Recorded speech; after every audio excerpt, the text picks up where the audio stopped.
and for his support for our programme, and to Tim Carey, to Sean Hogan, and all in the Custom House for their help and support also. But back to Tomás, who has achieved so much to date, with much, much more to come. He completed a PhD, which explored the memory of the Irish War of Independence at the University of Limerick 6 years ago in 2015. He is the founder of Cuimhneamh an Chláir, Memories of Clare, and was commended by Uachtarán hÉireann, Michael D. Higgins, when presenting him with the Comhaltas Centenary Award in 2016. Now, on top of all of that, Tomás has published several books on the Irish Revolutionary period, and his next book, The Scariff Martyrs, War, Murder and Memory in East Clare, will be published later this year by Mercier Press. Tomás runs Mac Conmara Heritage Consulting, which specialises in developing oral history programmes and surveys, and is also the manager of the Cork Folklore Project. His presentation for us now is titled Always in the Human Consciousness, Memory and the Irish War of Independence. And he tells us that given the Irish War of Independence, it is in many ways embedded in the Irish historical consciousness, and that stories of blackened towns continue to dominate the landscape of memory across the country.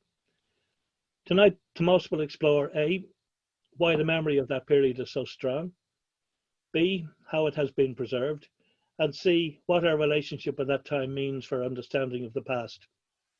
He will do this by using some audio examples of recordings from both his private collection and other archives he has worked with. As always, of course, our speaker will be delighted to answer questions afterwards. You can type them and any comments you wish to make on our Facebook page. So therefore, we welcome you, Tomás, and hand over to you now. Look, thanks very much for that introduction, and I'm really grateful to both yourself and Liz for inviting me to speak as part of your centenary series. And I'm aware for years what you've been doing in relation to the Custom House, not just on the landmark centenary year, but for years, for over 10 years, I think. So, I have great respect for both of you as historians, obviously, and I'm very honoured to be invited to speak. You mentioned there, Michal, about the title being Always in the Human Consciousness, and that is a very conscious title, which came from a man called John Quealy from County Clare in West Clare, and he used it to describe, a specific event in West Clare, which was the murder of Willie Shanahan and Michael Mac Conmara, two IRA volunteers in December 1920. But it, I think, reflects broadly my theory or my philosophy on the War of Independence and how it managed to endure within the consciousness of the people. And, the way in which it endured within the memory of the people and the consciousness of the people has always attracted me from whenever I was very, very young. And, that very simple sort of an impulse that I felt when I was, very, very young, even 11, 12, 13 years of age, and my own townland in East Clare, in Ballymalone, that still runs through the work that I do, because I think to reflect any, war or episode that was experienced at such a fundamentally local level, you have to go back down to that local level in order to try and build the pieces of history or the pieces of memory that when you put them all together with other records and other information, give us a better sense of the past. And I suppose I felt, and I know both of you agree, and others are increasingly becoming aware of it, that memory and oral history had been very much marginalized within the way in which historians approached this period. And it never made sense to me, and it still doesn't make sense that a lot of historians and often academics don't put much emphasis on memory, and particularly local memory, because they're ignoring the closest connection that you have to that period of time.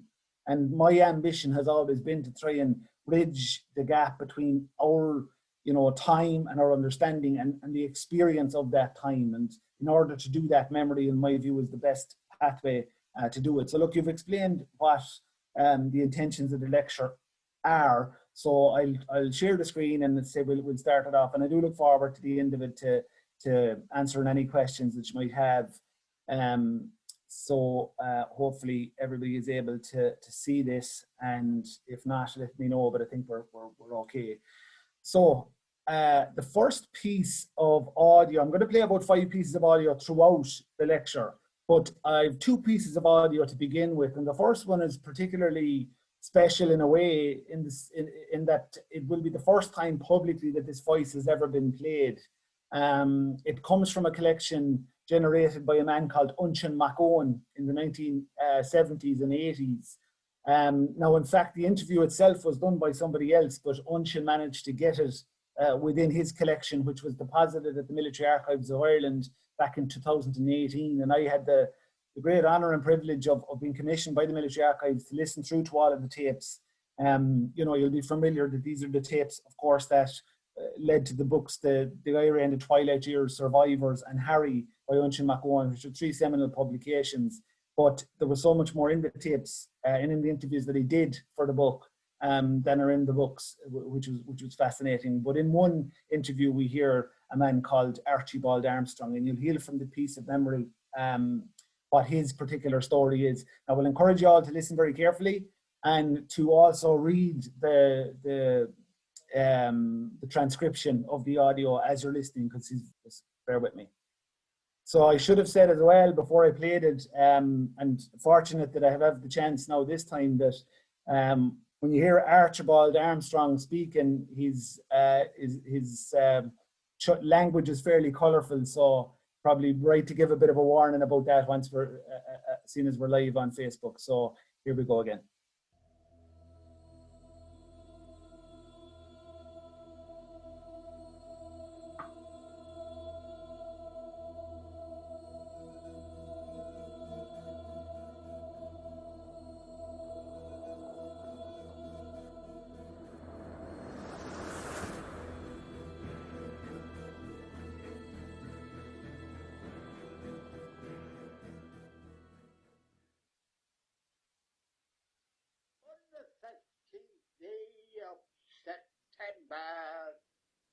Outside the town of Mac Conmara, the towns in the big grocery tenders went tracking along to their doom. And the Irish Republican Army made shit of the whole fucking lot. But I'm a better one than that. Old Salvato Thompson was at Scotland Yard, and because of the Chennai, the going was hard. So we sent Hammer Greenwood, a much better man, and he filled up the land with the bows like in town. And I shouldn't have listened to this structure.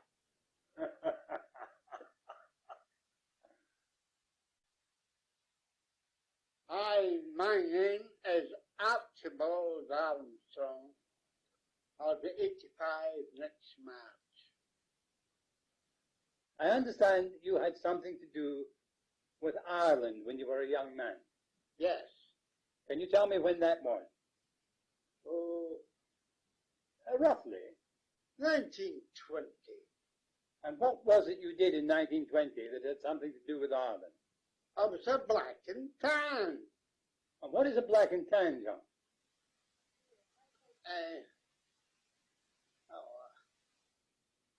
I don't know. You answer that. But rephrase it. Okay, so that was Archie, and apologies again for the issue with the sound there. But I just wanted to play it, obviously, because it is unusual to have the voice of a black and tan to hear from. But I suppose the 2 voices are the 2 kind of stories that have come to us from that period are generally, in the main, about the black and tans and about the IRA. And we're going to hear from an IRA man who was involved in fighting against the black and tans during that time. Now, obviously, there are so many other dimensions of that experience that we must attend to when we're looking at that period. And they're there, and they were present, and they were understood. But when we talk about the big monoliths of that time, we generally refer to the Black and Tans, and we refer to the IRA. So it was interesting to get that voice, at least. Whether there was much perspective in it or not, it's a different story. We're going to hear a little bit more from Archie a little bit later on. But what I'm going to play now is a short piece again from a man called Dan Leeson, who was a Tipperary man from outside Nina and part of the 1st Tipperary Brigade in North Tipperary. And he talks, just generally reflects in an interview with Untitled Chapter about that experience.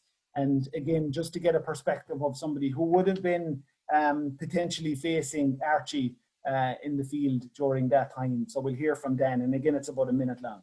You won't need the transcription here. The voice is very, very clear and understandable. Well, I will say this in all fairness now, like, during 1920, I'd say, all along that period in the winter period of 1920, there was hardly a night but we were out. Yeah. Block and row with all kinds of activity. Very active, yeah. It was nearly full time. You got home and you tried to have a week's sleep, and you had tried to do something. But that was the story, like, with the Tan War. Yeah. And I have this to say, like, that all the fellas that I came in contact with, I pay them great tribute, because with very few exceptions, they didn't know what fear was. Yeah. The equipment and the kind of an enemy they were dealing. Yeah. I'd say this now in all sincerity, that they all believed that there was nothing, it was victory and nothing less. Yeah, yeah. And that we were winning and going to win. There was no other way, like. Yeah. There was no despondency. Yeah. And when someone was killed, well, it was a sacrifice, of course, but it didn't know. We must go on, put more determination to go on with the struggle and to win. So there's two of the voices from that time, from a kind of a conventional Black and Tan and a conventional IRA man in that sense. And I suppose the job for us is to try and figure out, what are the other elements, what are the other nuances, what is the experience behind the activism of Dan Leeson, behind the involvement of somebody like Archie Armstrong, what is the experience generally across the communities of the country during that time, and why has it endured in such a way across 100 years now at this point, and why does it show in many ways no signs of lessening or weakening? If you take last year and the controversy around Charlie Flanagan's attempts to commemorate the Black and Tans on RIC, you got a reminder of how strong the memory still is, and how much the feeling has been passed on. So to answer that one latter question, or to explore it a bit, the often repeated quote of Padraig Pearse, "They have left us our Fenian dead." It's something I suppose we read about in school an awful lot. We hear it referred to in history generally, and multiple times. But to try and explore that a little bit more, I think takes us to the depths of our memory and to the real reason why we remember the period of the War of Independence so strongly, particularly in rural areas around Munster, for certain. But the reason for that, I think, goes even deeper than the Fenian period, but certainly the Fenian period is relevant. I'm just going to open up the slideshow to get the next slide up, and yeah, so we're in business. But in 1948, a man called H.Y. Blythe set out to do some research into the Fenian period, and he wrote, interestingly, in papers across the country at that time, appealing to IRA volunteers from the War of Independence period to try and document and send him information about the Fenians before them. And he made the following comment: "The men who fought in the flying columns were the lineal successors of those earlier Fenians who pointed the way to Irish freedom." Now, we talk about it a lot in the context of, passing on the flame, etc., within Republican narrative. But, how real is that? And I think when you look into it, it is very, very real, and certainly for some families. And remember, you know, in any of the revolutionary periods we've had, or any of the insurrections we've had, you know, it was a relatively small number of people, of men and women, who were driving the revolutionary insurgencies and brought popular support in behind that. So the maintenance of a tradition like a Fenian tradition didn't necessarily have to be right across the whole community, but within certain sections of that community. Once it was maintained and kept alive, it seemed to be sufficient to continue the, I suppose, revolutionary commitment across generations. And I have an example of this, which is directly relevant to the Custom House context. The man you're looking at here is John Connors. As you can see, he was a baker in Feakle. Now, the image is taken from a British report that I got in London a number of years ago about Fenians across the country and in County Clare, whereas, as Michal said, I'm from myself, and most of my research is, a lot of my research is based. But in 1866, in January, the 20th of January, 1866, John Connors is sitting in a small derelict house in a townland called Drumnanav in Feakle in East Clare. He's sitting there with, he's 21 years of age himself. He's sitting with a constable in the RIC called Michael Culhane. Michael is from Limerick, and I must thank Ger Brown if Ger is watching. I think he is, but Ger is a fantastic historian from Clare who has done tremendous work on the RIC amongst many other areas of history. And he was able to establish that Michael Culhane was born in 1844 in Limerick and passed that information on to me. So Michael Culhane, the constable that was with this man, John Connors, was about 22 years of age, 23 years of age at the time. Both of them are sitting in this derelict house in Feakle, and they're waiting for a 21-year-old man called Michael Slattery. Now, Michael Slattery was the leader of the Fenian movement in East Clare at the time, and would have been a target certainly of the British Crown forces. John Connors here had convinced, it would seem, Michael Culhane, the RIC constable, to join the Fenian movement, which wasn't extraordinary at the time. There had been a number of RIC men who joined the Fenian movement. But on this occasion, it transpired that Michael Culhane was not going to join the Fenians, but had been pretending to do so in order to get information, particularly on Michael Slattery. We don't have a photograph of Michael, unfortunately, but we're lucky to have the John Connors one. The report he sent, which went up to Dublin Castle afterwards, describes as follows from Michael Culhane. In a short time, Slattery came in and welcomed me and shook hands with me. After some time, Slattery sent the servant boy for a rifle and showed it to me, and afterwards another. I saw a number of percussion caps with Slattery, went through the manual and platoon exercises, and did it pretty well. Subsequently, he handed me a book and repeated the Fenian oath and told me to kiss the book. I pretended to do so and kissed my thumb. Now, this is the report that, of course, led to the arrest and imprisonment of both Slattery and John Connors.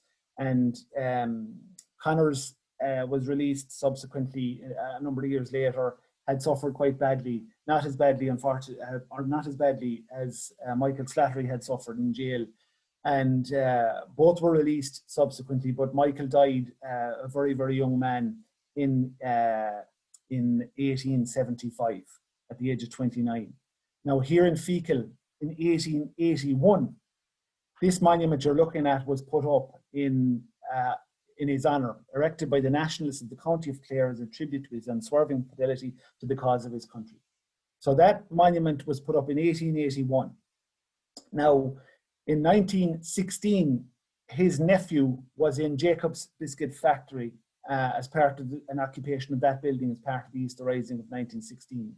And on the 25th of May, 1921, that nephew was in the customs house where his hand was shot off, or at least he lost his hand afterwards, after he was hit with automatic fire as he left. And as any of you, certainly Liz and Michal will know, I'm referring to Jimmy Slattery, who went on to become one of the more famous IRA volunteers in Dublin, because he was a key member of Michael Collins' squad, and from quite early on, in fact. And he was the nephew of Michael Slattery. So you see a direct connection there with the Fenian movement of 1866, the Easter Rising of 1967, or the Easter Rising of 1916, and the subsequent involvement of Jimmy Slattery that you see on the left-hand side in the Free State uniform. He took the Free State side as most of the squad did. But it's a useful illustration, again, as I say, of that deep connection that we often find when we look for it within that Fenian movement. But there is this other part of this whole story I want to look at, which is this conversation between the national and the local. I'll talk a lot about tonight about the local and the value of local memory and, you know, what is to be gained in terms of our understanding of that time. But the conversation between what's happening nationally and what's happening locally is interlinked all the time. And interestingly, in December of 1919, Jimmy Slattery was involved with Tom Keogh, another member of the squad. Tom Keogh is on the left-hand side of the photograph there, and Jimmy is on the right. I think that's Vinnie Byrne in the middle, but I couldn't be 100% sure on that. But they're involved in the ambush on Lord French, who you see on the right-hand side, at Ashtown in Dublin, where Martin Savage is killed. But after that, they went down to Clare, and they spent time in Bodyke on the run after that period. And while they were there, they stayed very close to a man called James McAvoy. Now, McAvoy had just found out that his son had been driving the car for Lord French, but had survived the attack. Now, McAvoy went on subsequently to be the driver of the boat that led to the capture of the Scariff Martyrs, which I'll talk about later on, but he wasn't involved in it, but there was an ironic connection in it. But as I said, it's interesting where you have this event in Dublin of tremendous significance, an action against the Lord Lieutenant in Dublin, and then two of the men involved end up staying very close to the father of the man who was driving Lord French's car. So there's this constant conversation, this constant interlinking of the experience from the national to the local. Even though the local is the primary, and I'll reflect on that later, but there is always that conversation happening. I want to go a little bit deeper, just briefly. Again, I've always felt that to ignore the environment or the culture that people are born into, say, for example, the generation who would have fought in the War of Independence, to ignore the culture that they were brought into is fundamentally flawed in any interpretation of that time. Because while it's not guaranteed, there is no doubt that for many of those people, you might have the direct connections, like Jimmy Slattery had to his uncle, Michael Slattery, in the Fenians. But it wouldn't even necessarily need direct connections, but there's an experience that a community or communities go through, which can often manifest in terms of later feelings on events like the War of Independence, like the Easter Rising of 1916. And we have to look at the experience of the generation in the late 19th century. The evictions, which were rampant, particularly in my county in Clare, but across the country, of course. And the whole landlord system and the injustice of that, you know, is remembered, and remembered quite strongly. And when something like the Easter Rising happens, and it is looked on in a very clear dichotomy of Irish Republicans against British rule, most of the people, or very, very many of the people, have you know, more than a subsurface respect for the fight against that British rule, because they have some feeling or connection to the injustice at the heart of the British system of rule that their people would have experienced. And, you know, the evictions are a very clear example of that. And I just very briefly looked through these images. This is taken in Moyasta in West Clare, and it's a photograph of Thomas Birmingham's home in Moyasta, which is near Kilrush. Van Delure was the landlord, the relevant landlord at the time. And I was very fortunate over the years to interview many times the man on the right-hand side, who was Matthew Birmingham. The photograph on the left-hand side shows his father, who was also Matthew. But what is significant, I'm not going to play the piece of audio here because it won't carry as well as it could. But what's important is that Matthew died at the age of 101. I'd interviewed him several times over the years, but he had often told me that during the eviction in 1888, his father is inside of that building. Now, as we're taking a look at that photograph now, inside the building, we see the battering ram, we see the eviction is taking place. But if you look closely at where the arrow is pointing, you'll see steam rising from the building. And that steam is rising from a pot that's inside in the building. In that pot is gruel, which is being stooped by Matt Birmingham's 15-year-old father at the time. Inside also was Matthew's grandfather, Thomas Birmingham. So you can literally see the steam rising, which is being stirred by Matthew's father. Now, I was able to hear that story and the detail around it from Matthew in 2012, 11 and 12, 130 odd years after the steam came out of that house and it was captured as one of the Vandeleur photographs. So we can have those direct connections within the memory and the oral tradition that we can document, but we also know that the feelings come with it. So for people like the Birminghams, for people like the others who were evicted within the Vandeleur context, that lingers. And I'm not saying it turns all of them into Republicans, but certainly in a community it is remembered as an injustice. And, that is manifest later in terms of the levels of support within the communities to the Republican movement that we see across the country. In Bodyke, in East Clare, closer to my own home place, we had a very similar experience the year before that in 1887. And without going into any detail on this, it was a very significant episode at the time. It showed how political mobilization was taking place, how that mobilization was becoming more and more radical, where people on the ground were seeing that they had, that what was happening politically was affecting them in the pocket, it was affecting them on the field, and that they were prepared to be more involved in their own liberation, be that on the land or more at an explicitly political level.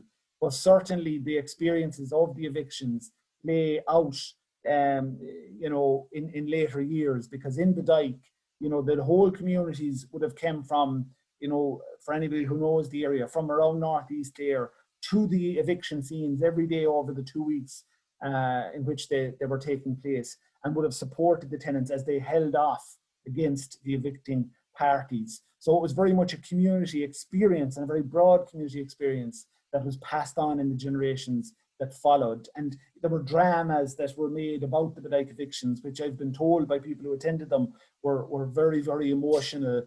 And people had to be held back at times even from the floor from attacking the bailiffs when they would arrive on stage during those eviction scenes. This was in the 50s and 60s. So those experiences are really, really important. We have direct, and there are multiple direct connections between IRA volunteers in the 20s and people who were evicted in the 1880s. So we have those direct connections, but we also have, as I said, the community memory connection to that period, which I believe is very, very important. So when I keep moving on, just to again further underline the role that memory plays in Republican culture throughout this period, these images are from an autograph book which was compiled in Frongo internment camp in North Wales in late 1916. And throughout this, I wrote a book on this at one point, and you can see in all of the contributions, the one on the right is from Michael Collins, where again he's reflecting on a poem by William Rooney, which again reflects on memory and the commitment to memory and the loyalty to memory, which is a theme throughout Republican culture, but particularly at this time. On the left-hand side, Cathal MacDougall, who was a Protestant that converted to Catholicism and became a very strong Republican. He was also an artist. He illustrated the books. You can see here the interlink between the Dalcassians, the ancient warriors of Thomond, and the warriors of 1916, Fianna Fáil not being the political party, but the soldiers of destiny of the 1916 period in that context. So it's running right through the entire episode, that commitment to memory. In 1917, which I believe is a really, really important year for the Republican movement and for the revolutionary period generally, we see obviously significant episodes that take place. This autograph book is from Francis Shenner's, Republican from Ennis, and you can see where he puts his address down as 12 De Valera Street. Now, De Valera Street doesn't exist, but at the time De Valera, of course, had been elected the previous July to the East Clare as the East Clare candidate for Sinn Féin in the by-election. So we're seeing that connection between, again, De Valera and place and the Republican movement. And then we're seeing, of course, Pray for Ash, a fallen comrade, which is relating to Tomás Ash, who died on hunger strike on the 25th of September 1917. And immediately after his death, you see this crystallization of republicanism right across the country.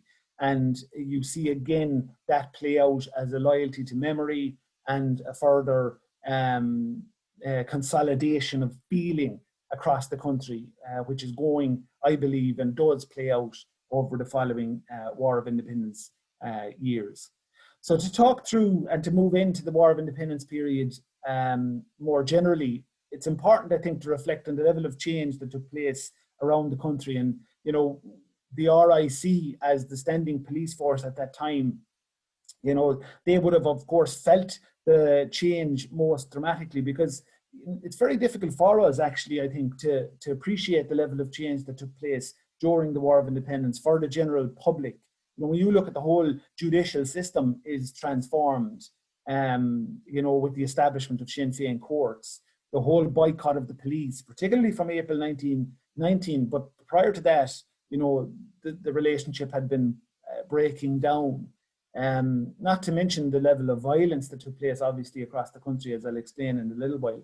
But just to very briefly explain, going to 1917 again, 2 quotes from the county inspector of the RIC in Clare. In May, he's saying the county is quiet, and by October, he's saying Sinn Féin is the law of the land. So this is the level of transformation that is taking place at this time. And that type of change in a society burns itself into the psyche. Okay, we're going through a pandemic now, and you know, there is change and there is an experience that we've not had before. So we're getting some sense of that as a society, but I personally don't think it's anything like what it's not comparable to what we're talking about here.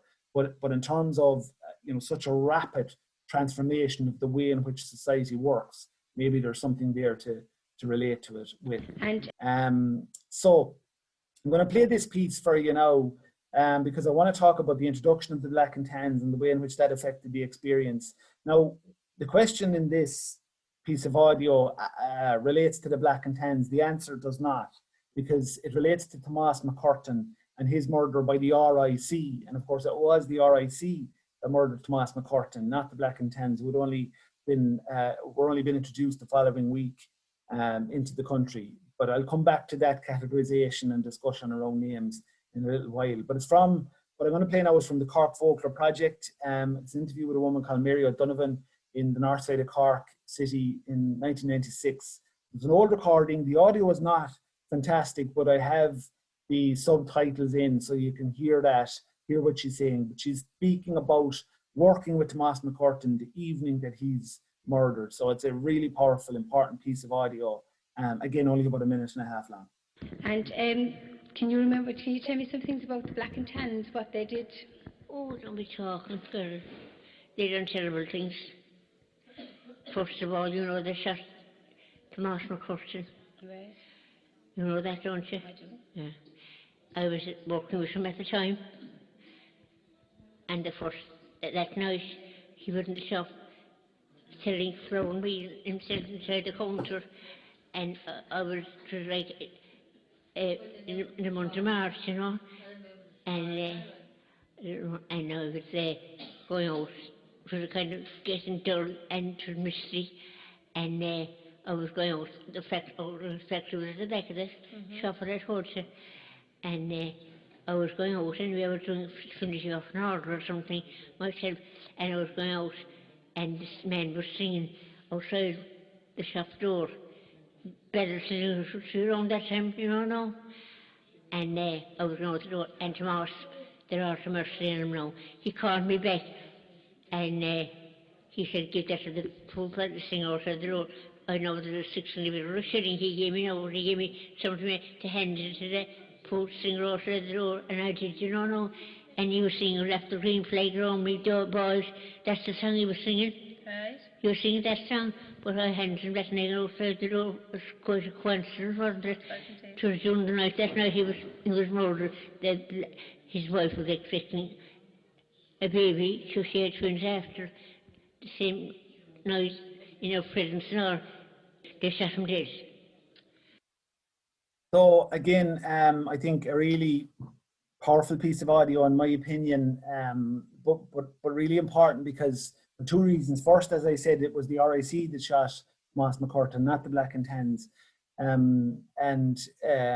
You know, that's really important because often, you know, people maybe in my view overemphasize the miscategorization. It's something a lot of historians get kind of caught up with, where they say that, oh, the Black and Tans have been blamed for this and blamed for that. And in fact, it was the auxiliaries or the RAC or whatever.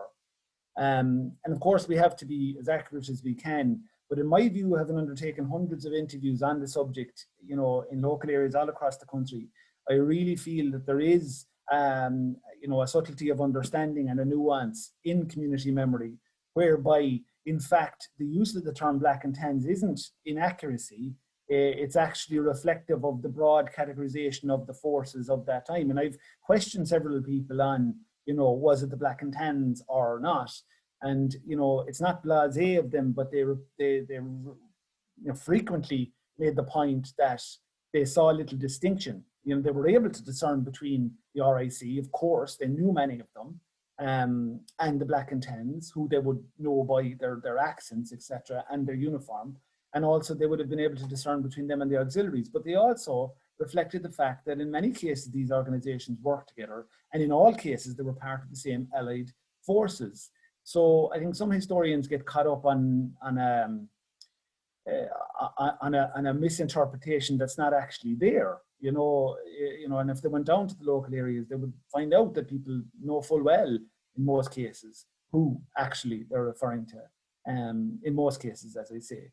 And the indelible nature of that experience is really important. And, you know, for people who lived through it in particular, and there was a really useful quote that was given by Rudolph Fielding, the man on the left-hand side, who was, you know, certainly an unusual man to illustrate an insight into the Irish experience. But he did so in 1920, and his quotation was quoted in the House of Commons and published in the British press. But he said as follows: "What hope is there of peace in Ireland when the whole of Ireland is in this condition and every child goes to bed at night in terror, hearing shots and seeing murders? These ineffaceable and indelible memories will make them enemies of our country for the whole of their lives." Now, I think that's a very useful reflection on the nature of the experience and the way in which it did stay with people. And I think when we consider that, you know, I've interviewed many people who were children at the time, and I'm not saying that they were bitter towards the end of their lives, but certainly you could feel the anger was there.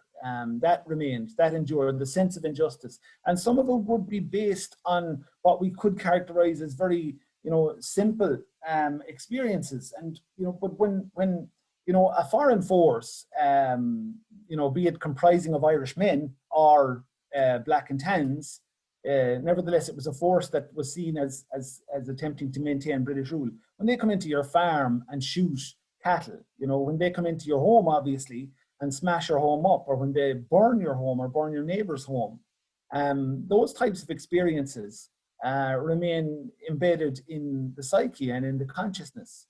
And certainly when murders take place, of course, that lingers even more deeply within the feelings of the people. But I think, you know, we have to consider the nature of the war, the nature of the experience being so localized, when in actual fact the British Empire came to the doors of people in this context. We often see wars as a conventional experience whereby people are sent to other parts of the world, and, you know, and there's tremendous, like World War I, there was tremendous death and suffering, etc., and thousands of Irish people experienced that. But in the context of the War of Independence, the war is coming literally, you know, not metaphorically, but literally to the doors of people. You know, in my rural townland of Ballymalone, the war was there, you know, and it right across the country, be you in Laois or Mayo or Cork, wherever you were, very few places that the war didn't come to each and every community in some way. And the vortex of experience that the war was drew the entire community into it. Active, passive, you know, supporters or opponents were all part of that experience in one way or the other. So we have to attend to the nature of that experience. I always mention a great influence on me, and I'll explain why. But this letter, I've used it many, many times at this stage, but I think it's really important to show how we can connect with the period very simply. But the letter was written in December 1920 in Chicago and was sent back to West Clare. And it was written by an Irish immigrant who, on the top left-hand corner, you can see she describes how everybody in the church shed tears. This morning, the papers are full of the burning of Cork. So we clearly know what has happened, and we know about the experience of the burning of Cork was very traumatic for the people there. But for Irish people and Irish Americans, hearing about it, it was equally, well, it mightn't have been equally, but it was certainly traumatic for those people as well. And there was tremendous feeling and anger in America for what was happening in Ireland at the time. But I want to draw your attention to the bottom right-hand corner of the same letter, where you can see she says, "Mary, I am sending a little present and to the baby, just a little reminder."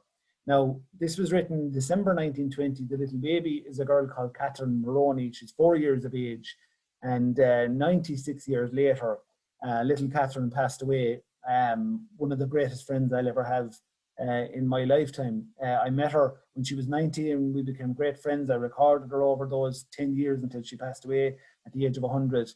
But Catherine remembered being a 4-year-old girl, and she remembered the black and tans. She remembered the experience. She remembered the feelings of it. And even though she was just 4 years of age, she wasn't able to, offer historical detail. But she was able to offer emotion and feeling and experience. And also she was able to chronicle the way in which that experience was remembered. She was able to chronicle the interruptions to that memory in terms of the Civil War.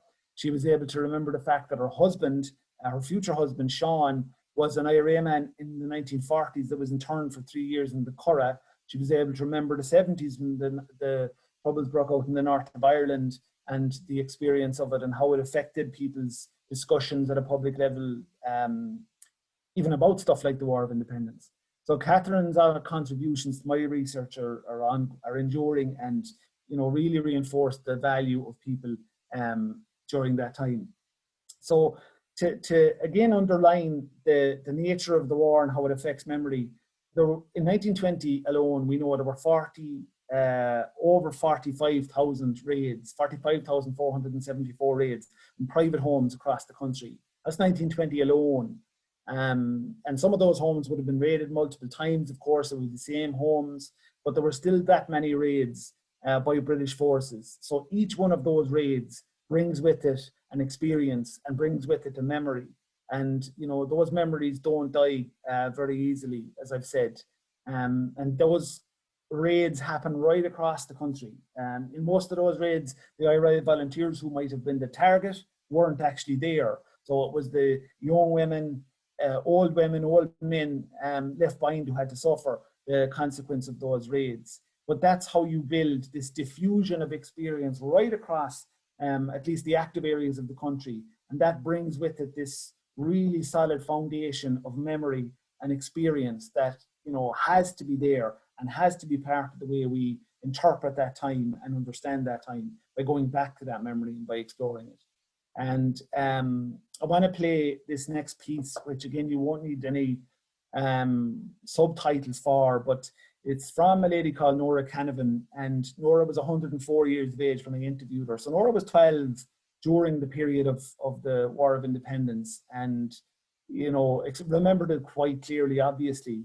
Interestingly, Nora's family weren't actively involved in the Republican movement. They would have been passively supportive, but certainly not a safe house, not an IRA family, but still experienced the time. And when I interviewed her at the age of 104, you can hear, as you'll hear now, the sense of it even in her breathing, in my view, not to mind her words. She refers to a young boy, the Murphys, in her piece of audio, which I'll come back to in a little while.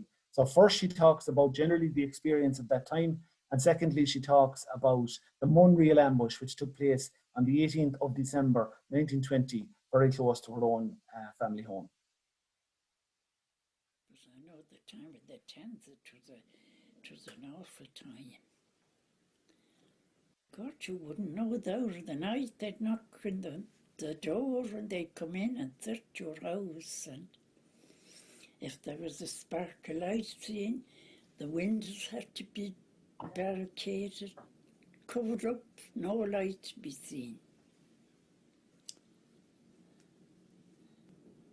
And that boy, the Murphys, who we were talking of the last day, that was very sad. Wasn't it sitting down reading a book that he was when he was shot through the window? Oh, God, it took an awful effect on them, it did. My father's health broke down that time. Oh, you'd be afraid of your life, sure. And the 10 or 12 lorries go from Ennis-Diamond down to Ennis every morning. And they'd be banging shots at both sides. Oh, I remember the evening before we came in from school, I remember my father and mother, there wasn't a word out of them. And they didn't tell us anything. But we knew in the morning what was wrong. And we were all collected into one room in case they'd any shots come through the windows or the doors. The stone walls were the safest. And my father had to go to see the cattle, and he was on his way back. And he went and sheltered from a shower, and there was a bullet put through the tree where he was, over his head.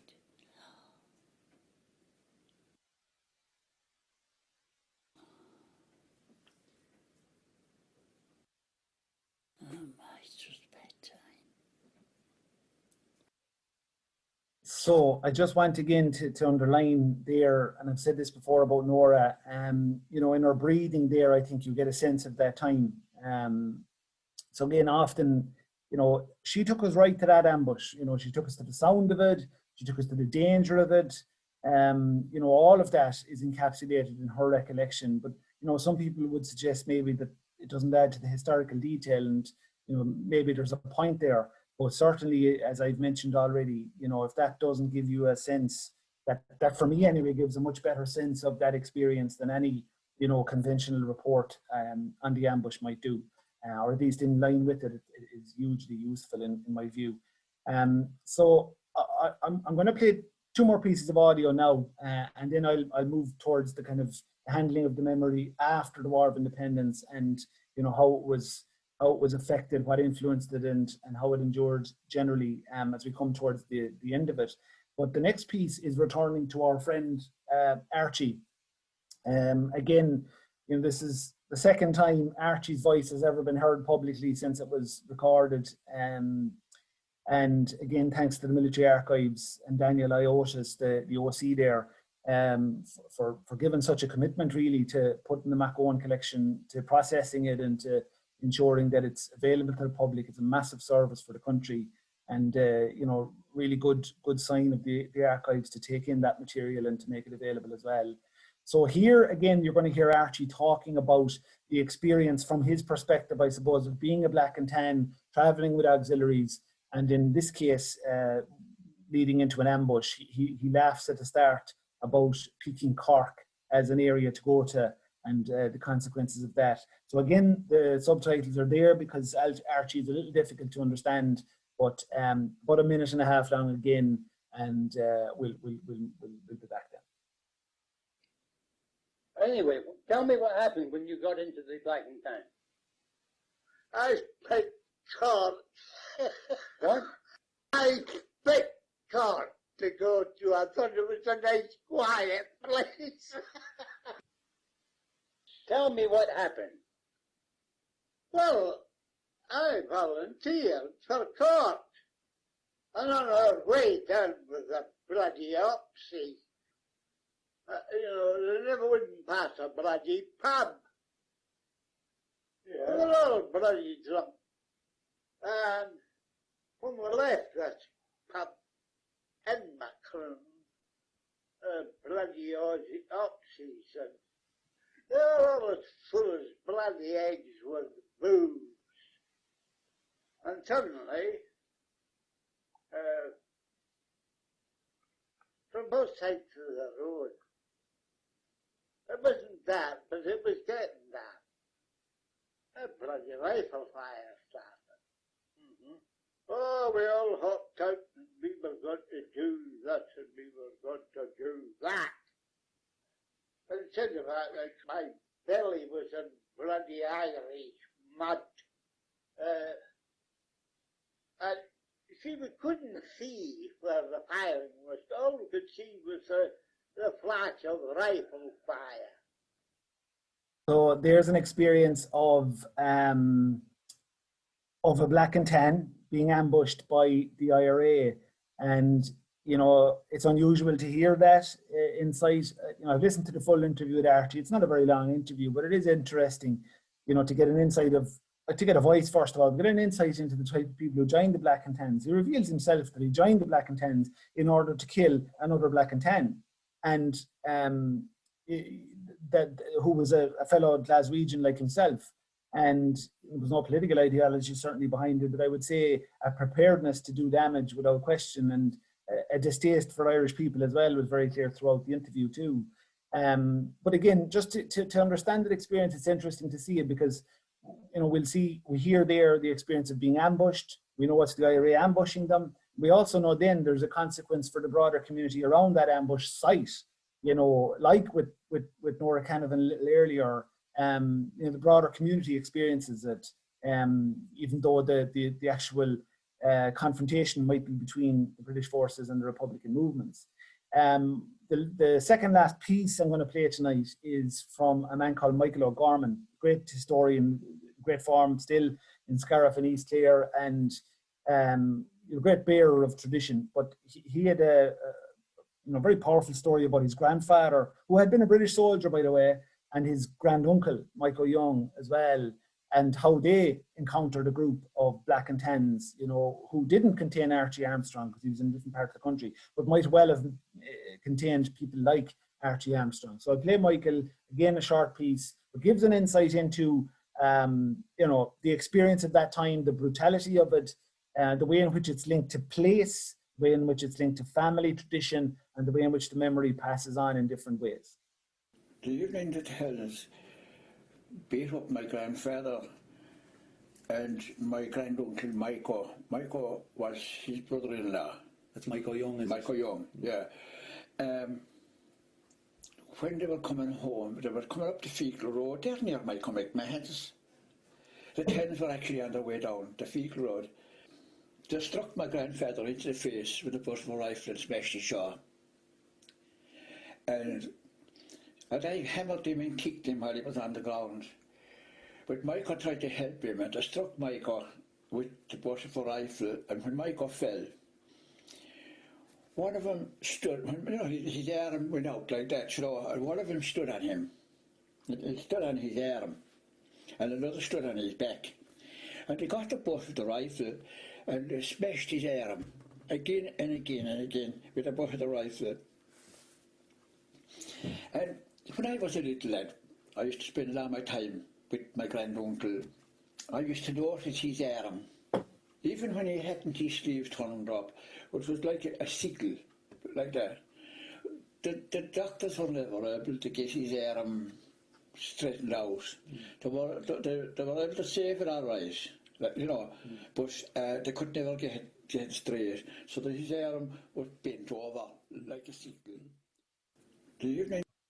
So that's Michael O'Gorman, as I say, and you know, a very clear, you know, strong sense of what happened to his granduncle and his grandfather, the connection of that event to place, and the physical, you know, legacy of it in his granduncle's arm and the way it was bent up like a sickle, as he said himself.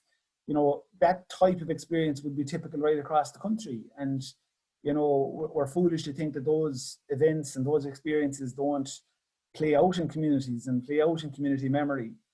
And they're a very real part of that time and a very real part of that experience. You know, so again, as I've said before, and I'll say again, to get back down to the level of the townland, you know, or the street, is where we have to go to find this history, and to like that experience of the man we're looking at here. This photograph was taken in County Clare during a period of martial law when the British Army were patrolling the areas. It's in North Clare, but it's you know, again, a typical enough experience of that time, you know, and rural roads around the country. There are many different dimensions that I've had to try and grapple with over the years, you know, in relation to exploring, you know, memory at a broad level, And in my view, one of the most important, if not the most important dimension of memory is silence. And that's both at a community level and at a private level or an individual level. You know, unless you are aware and attend to the silences and what's not said as much as what is said, then you don't understand memory, in my view. And silence manifests in many, many different ways. Sometimes it's the trauma that doesn't allow, you know, the story to be revealed. I have the example of the Murphy boy that Nora, if you remember, that Nora Canavan mentioned earlier on, related to Francie Murphy, who in August 1919 was shot dead at his home in Glan outside of Innistimon. And the findings at the time were that it was a British military unit that fired in through the window.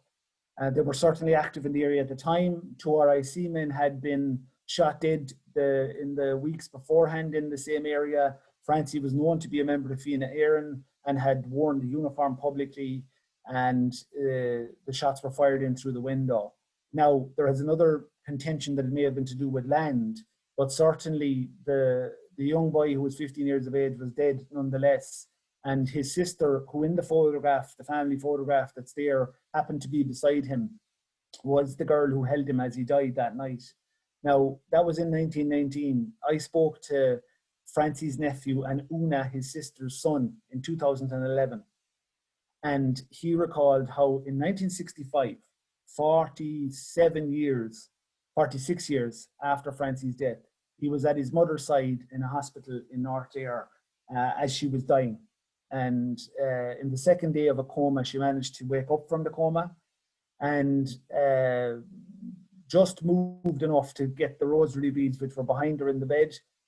She kissed the rosary beads, and this is in front of my interviewee, and she kissed the rosary beads, looked to the foot of the bed, and said, "Francie, Francie, Francie." She lay back down, she fell asleep, went back into a coma, and passed away the following day.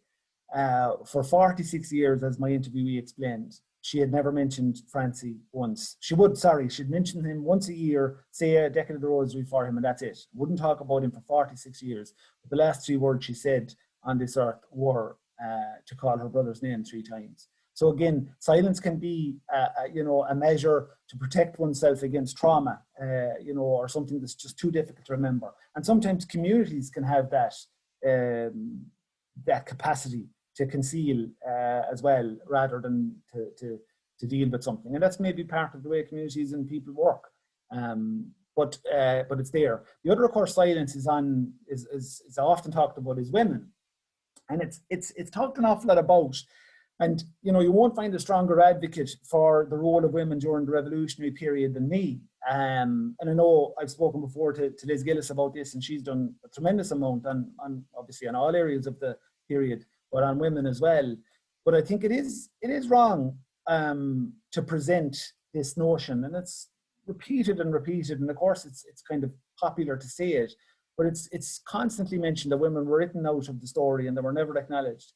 And that is true at a certain level in which history is written. When you go to the national level, yes, women were written out. But you go down to the local memory and you talk to people locally about the experience of the revolutionary period, and you can be guaranteed they'll know the names of Cuimhneamh who were involved in their local area.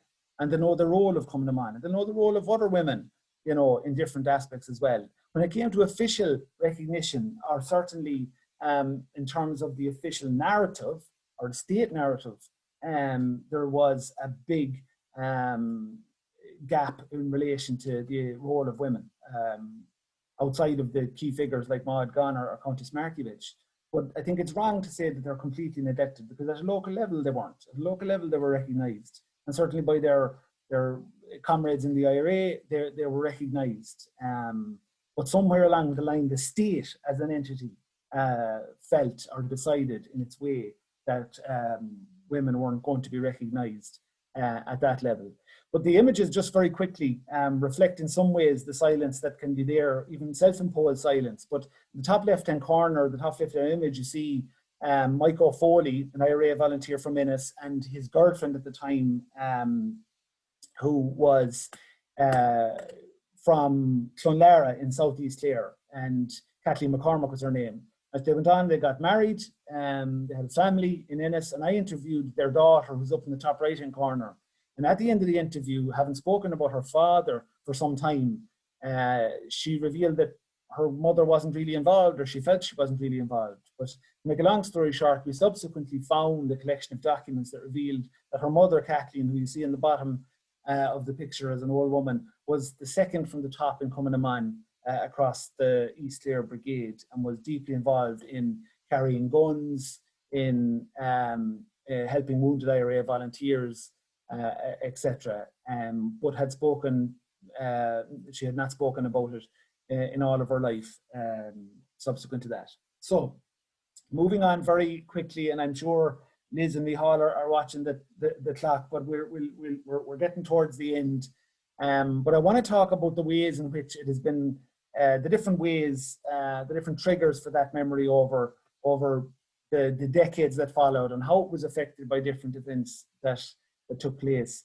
The physical, legacy is there right across the country. There would be family memorabilia, which plays a really important role for families and for communities, but particularly for families, when a physical piece of memorabilia, be it a gun or something else, can play such an important role. I've spoken before about finding a gun myself in my own townland when I was about 10 years of age, and found it in a derelict cottage, buried in the ground, and took it home, minded it, and unfortunately, as I say, either my brother or other visitors took it, to my constant heartbreak. I've never been able to find it since, but it was there. It was in my townland. It was there in the ground, the same way that they are all over the country. But it could be like a ring here made by Michael J. Crimmins in Ballykinler internment camp. It could be a dugout on a farm in some part of the country. This is a man called John O'Connell, 92 years of age, who on that day I took the photograph of him, was on his way to show me a point in his own landscape where he had known there was a dugout. Now the dugout was gone, it was covered over, now it was just a piece of land being grazed by cattle. But he knew where it was, and that point in the landscape for him was a really important connection to that period, to the involvement of his uncle, and to the connection of his own landscape to that period of Irish history. This photograph is taken from underground in a different dugout in a different part of West Clare. And again, this is where we see physical part of the landscape reminding us of this period, and the way in which people interacted with the landscape around them, the way in which they knew the landscape, and that was a critical part of their advantage during that time, but it's part of the legacy as well. We have here a very poignant example of what can be left in the landscape from that time. I had interviewed a man called Michal O'Connell here. What you're looking at here, by the way, is a Huggerland all-terrain vehicle which came to North Clare in 2018 to exhume a body. That body was that of a British soldier, a member of the 2nd Royal Scots. And back in 2009, I'd interviewed Michal O'Connell, who you see in front of you, and Michal had spoken about, as he described it, a tan that was buried in the bog above the mountain above him. And he explained how, over the years, he'd always known about it, and different people had disbelieved it, and, etc. But the site of the alleged body was always taken care of to an extent, even though it was part of a Republican area, even though the 2nd Royal Scots had been very violent. There was a certain respect given to the fact that a human being was believed to be there. Subsequently, when it was established by the OPW and others and the British Commonwealth Graves Association, they came with the Gardaí, etc., and exhumed the body and took it away and buried it in Grange Gorman. George Duff Chalmers was the name of the young soldier who was 18, nearly 19 years of age when he was captured by IRA and executed. But he had not been officially listed. He had not been officially listed anywhere. So the only place it was known where his body was within the community memory in North Clare. And again, it was a really powerful example of the value of memory in that context, in terms of keeping the knowledge of where that young man was buried, and led, thankfully, in the context of his family, of course, and years later in his proper burial up in Dublin, in Grange Gorman. So the last couple of slides, I'm just going to move past these because I know time is moving on very quickly. I wanted to talk very briefly about the Lucknahan Brothers in South Galway. Now, it's known all over the country. I'm sure people know about the story of the Lucknahan Brothers. The Scariff Martyrs I've just moved past is my next book. I'm not going to talk about it in great detail, obviously, but the Lucknahan Brothers only happened about 10 days after the Scariff Martyrs were murdered on the bridge of Killaloe. But certainly the murder of the Lucknahan Brothers was the most brutal I've encountered, certainly in the War of Independence, in terms of the way in which they were treated. But what I want to say is that, you know, and sometimes the stories can be so brutal that it would be difficult to believe them. Now, the next image I'm going to show you, some people have seen them, some people won't, some people might find it difficult to look at, but it is actually the bodies of the Lucknahan brothers in their coffins in Chennai, in Galway. Now, I believe firmly that if those photographs hadn't been taken, then, you know, despite the trust you'd have in memory and tradition, I think it would be difficult to believe the stories that were told about what happened to the two young men, but the bodies bore the imprint of the brutality that was inflicted on them during that episode in late November 1920. And it's an illustration also of the, you know, the way in which conventional information, you know, the British military court of inquiry that was held in relation to this presents the story that the men tried to escape, and that they escaped their custody. And they even backed that up during that time by raiding the Lucknahans' home after they had murdered them. So again, you know, we should exercise tremendous caution when we're looking at conventional sources, irrespective of where they come from, but we have to be cautious of all sources, of course. But the Lucknahan Brothers is a very powerful story in that context. So just to want to, as I say, briefly reflect on the kind of the landscape of memory and the battle for the narrative as can be described across the decades that followed. And I'll be finished in about, I'd say, 5 to 10 minutes. You know, when you're talking about the memory of the Irish War of Independence, you can't ignore the Civil War, of course, because it is a key mediation point for many people in terms of how they feel about the War of Independence. You know, for the general public, it's a lot easier to talk about the War of Independence. It'll be interesting, of course, to see what happens next year when we get into the centenary of the Civil War. But the experience is very traumatic for many people. You know, we're looking at an image here of Charlie Daly on the right-hand side, who was, of course, from Kerry, but was executed in Donegal by the Free State during the Civil War.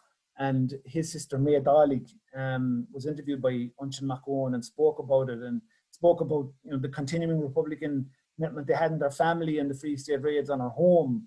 And even at one point remembered praying in her home while the Free State were raiding it, looking for Republicans. Now, this is after Charlie had been killed, and she was inside praying to Charlie that the Republicans wouldn't be found in the dugout above their home during that time. So, you know, the Civil War leaves such a print on the psyche within communities that it can't be, I suppose, understated in terms of how it affects the memory. Partition of the country is a force for the preservation of memory, because the reality is that the fact that the 6 counties were held under British rule subsequent to the War of Independence left that nature of an unfinished business. Of course, for the people in the north of Ireland, it left them under British rule, and we know the consequences of all of that. I think this is an interesting conversation, which obviously I won't be going into in detail now, but certainly the partitioning of the country, even though for us in the south, you know, we had gained, you know, a measure of independence, and, you know, all was fine to a degree. But the fact that there was a partitioning, the fact that there was still British rule in the country, meant that for generations that followed, there was a continuing IRA presence, there was a continuing relevance in that sense to IRA commemoration, to IRA memory, and to Republican memory. And that plays a role in the War of Independence, because there's an investment in the memory of the War of Independence by following generations of the Republican movement from the 40s through into the 70s. And that keeps a relevance to the War of Independence. So the partition of the country, the ongoing nature of that, the continuing British rule in the 6 counties, has a role in the way in which we look at the War of Independence, for sure. There are striking incidents right across the country. We're looking here at Joseph Mary Plunkett and Grace Gifford, and I interviewed the niece of this lady here, Nan Hogan, who was a senior member of Cuimhneamh. She was the head of the East Clare Brigade of Cuimhneamh. Now, Nan took the anti-treaty side, Grace Gifford took the anti-treaty side, and they were both in the same cell together. And Grace drew an image of the, you'll see here, Cuimhneamh Jail Chapel, where she married Joseph Mary Plunkett. She took a window, a pane of glass, I should say, from the window of Cuimhneamh Jail and used it for the frame and presented that to Nan Hogan. It's still in the family. I've seen it. You can see it there in front of you now. So you see those connections, and we can't forget that Grace Gifford, of course, took the anti-treaty side and was jailed, even though she was the widow of a 1916 leader. That continues on, and which I'll come back to in a second. But you know, commemoration becomes really important. The 1916 Rising becomes important because we start to see an emerging national memory, particularly when Fianna Fáil get into power. We see them, you know, tightening a grip on that story and claiming territory of memory. The death of Cuchulainn is commissioned. Oliver Shepherd creates it on the obstruction of Eamon de Valera as symbolic of the Easter Rising of 1916. In the same year, 1941, the Silver Jubilee of the Easter Rising is held. The same year, the 1916 medal is presented for the first time. The year after that, the 1917-21 service medal is presented. And this is all against the backdrop of ongoing IRA activity. So you're seeing a competing memory now from ongoing activists and people who had been involved who were claiming the memory as well for themselves. But at the same time, and I was again spent so much time listening back to the Mac Conmara collection, there were 1,000 Republicans interned in the Curragh internment camp by the state. The Emergency Powers Act is passed by Jerry Boland, and after Sean Russell's declaration of war on England, and you see 1,000 Republicans interned. You see amongst those Republicans Jack Plunkett, who's the brother of Joseph Mary Plunkett. Now, a bizarre scene takes place in Easter 1941, where at Arbour Hill, a commemoration to Joseph Mary Plunkett is taking place, which the state are running. Inside Arbour Hill is Jack Plunkett on hunger strike, his brother. So, you know, you have these striking moments taking place that are forming this continuing chain of activism and memory and activism, and the confrontations between all of those are very interesting. Throughout the decades that followed, you had an ongoing, you had kind of an increasing memorialization taking place. You had, you know, monuments were installed all over the country to fallen Republicans, particularly in the 40s, becomes a real high point of installation of monuments, be it Sinn Féin, be it more state orientated, be it Fianna Fáil orientated, but there are monuments being installed all of the time. We're seeing an increase in even cinema. 1926, George Dewhurst is the first person to produce a film, Irish Destiny, on War of Independence. Tom Cooper's The Dawn, you know, Frank O'Connor's Guest of the Nation. All these are produced in the cinema. So we're seeing more even cinematic portrayal of the War of Independence for the general public. They're seeing monuments installed. They're hearing songs sung. There's newspaper coverage, you know, all of the time on either commemorations, on something to do with the anti-partition movement, tributes to IRA men who died, or Cuimhneamh women. Dorothy McCardle publishes her book, The Irish Republic in 1937. So we're seeing throughout the 30s and 40s and 50s this real prevalence of the story of the War of Independence right across the country. Brendan Behan joked at one stage that he had to duck when he opened the paper. There was so much lead flying across the pages at one point. So we are seeing a continuing presentation of the story, even though it's contested at different levels by different competing groups. We're seeing an attempt to document, you know, which of course I'm really, really interested in. The state plays a really important role in terms of the Bureau of Military History, the military service pensions collection, which of course wasn't a historical collection exercise, but now becomes a real insight or a window into that time. We see Ernie O'Malley undertaking a personal collection, significant work in the 40s, which subsequently gave us a great insight into many people. We see Father Louis O'Kane, and we see other private collectors who have documented memory over the years, which all play a massive role in our understanding of that broader period. In my view, and I'm coming to the last slide, in my view, and the reason I brought that image up is that I think within that local memory where we can access it, be it previously collected material or be it, you know, memory that has come to us in tradition. You know, I've said it already tonight, but it's of such value to our understanding of the past. And in my ambition in history is not to become, you know, massively knowledgeable so that I can recall dates or names at any moment. It's not really to become this fantastic analyst of history either. I mean, I want to be able to analyze, I want to be able to recall, but fundamentally I want to understand the past. And that's always been my ambition. And I've always felt that you could, you know, you could meet somebody, you know, a professor of history and, you know, could have spent, you know, tremendous time researching and analyzing, but, you know, and listen to their version of the past. But you could go down to Kerry or to Tipperary and you could meet a man leaning on over the gate, you know, who could have more of an insight into that time. He mightn't have the analysis, he mightn't have the huge amount of data, but he has the understanding of what took place in his area.